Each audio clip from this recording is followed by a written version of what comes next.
Singgah ke negeri bawah bayu, antara paparan, amalan ESG penting untuk PMKS tembusi pasaran antarabangsa. Laporannya bersama Suaran Shah. Silakan Suaran. Ya Otto, amalan alam sekitar, sosial dan tadbir urus atau ESG penting untuk perusahaan mikro, kecil dan sederhana PMKS kekal relevan serta menembusi pasaran antarabangsa. ESG bukan sahaja mengenai pemeliharaan alam sekitar, malah merangkumi pengurusan perniagaan yang bertanggungjawab terhadap masyarakat dan pekerja serta amalan tadbir urus telus dan beretika. Menteri Pembangunan Usahawan dan Koperasi KUSKOP Datuk Iwan Benedik berkata, syarikat besar termasuk syarikat berkaitan kerajaan dan syarikat multinasional kini menjadikan pematuhan ESG antara kriteria utama dalam keputusan perolehan dan pelaburan. Usahawan PMKS di Sabah juga tidak ketinggalan di dalam kepentingan pengamalan ESG ini. Ini juga merupakan susulan kita selepas KUSKOP khususnya melalui SME-KOP melancarkan garis panduan ESG untuk PMKS ataupun ESG Guidelines for MSME di Malaysia yang telah kita lancarkan pada awal tahun 2024. Datuk Iwan ditemui media selepas merasmikan seminar kesedaran ESG untuk PMKS di Kota Kinabalu. Penganjuran seminar ini tepat pada masanya bagi meningkatkan kefahaman serta kesediaan PMKS terhadap keperluan dan pelaksanaan ESG dalam operasi perniagaan mereka. Beliau juga menyeru semua PMKS di Sabah mengambil peluang membina kapasiti dan daya tahan perniagaan masing-masing menerusi pelaksanaan amalan ESG secara berperingkat. Projek Tamu Desa di bawah Kementerian Pembangunan Usahawan dan Koperasi KUSKOP berjaya meningkatkan ekonomi dan kesejahteraan masyarakat. Inisiatif yang dimulakan sejak 2024 itu menunjukkan impak positif kepada usahawan kecil serta komuniti luar bandar, khususnya di Sabah dan Sarawak.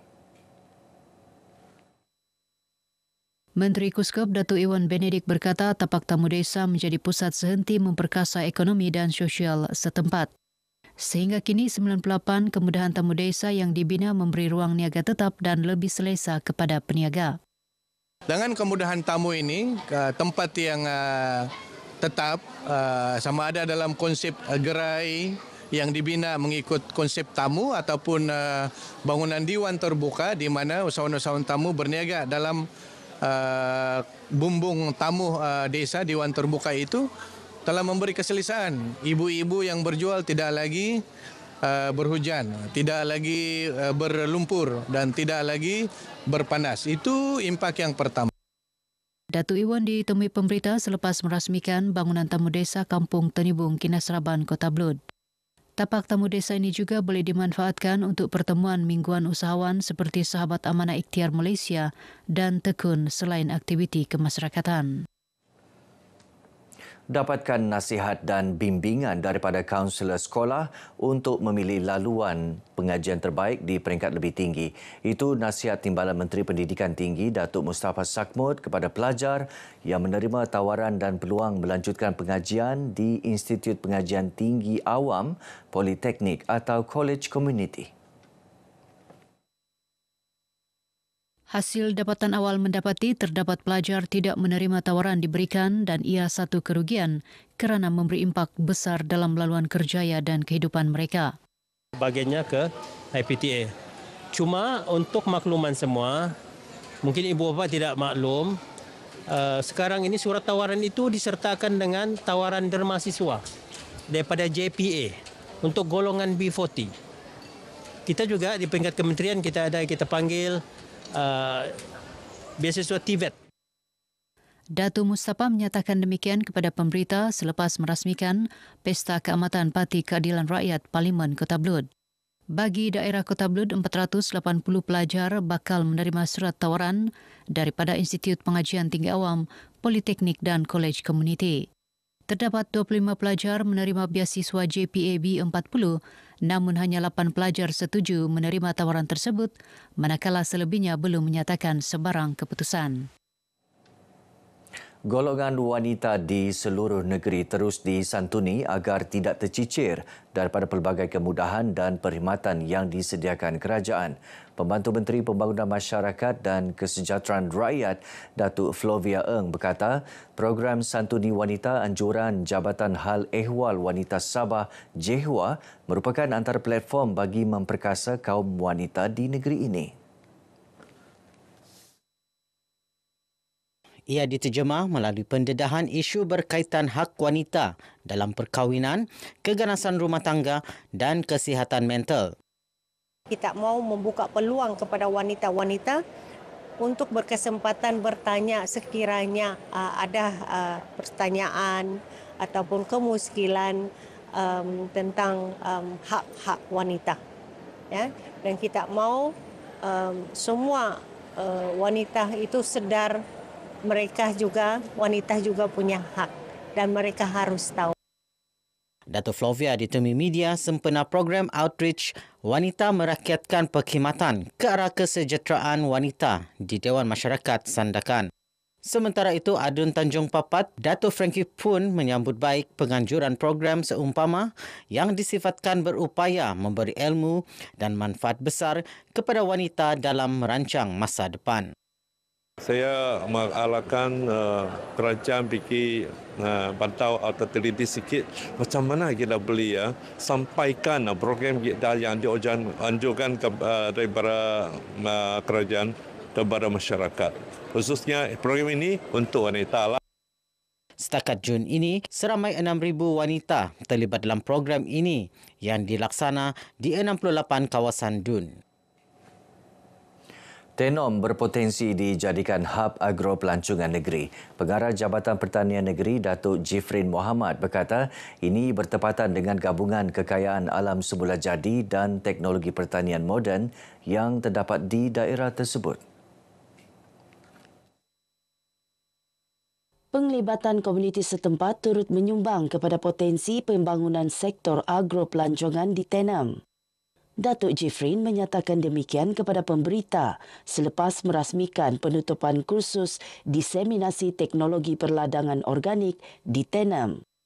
Mengenai kursus ini, beliau berharap ia dapat membantu sektor agro pelancongan dan menyokong pertanian lebih selamat, berkualiti dan lestari.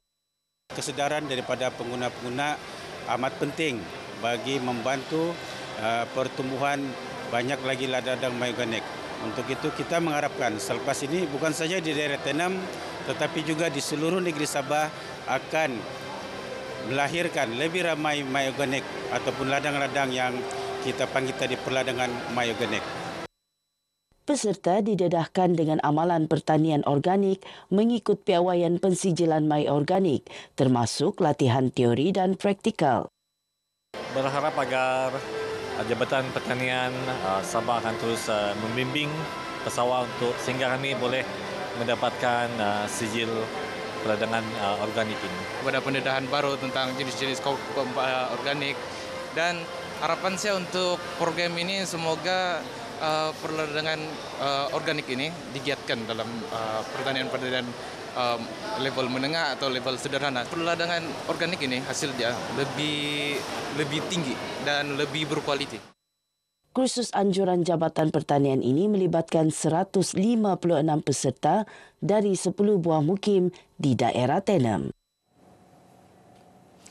Elak lakukan sebarang bentuk ritual atau kepercayaan yang bertentangan dengan semangat batu sumpah Keningau termasuk memperlekeh nilai asalnya.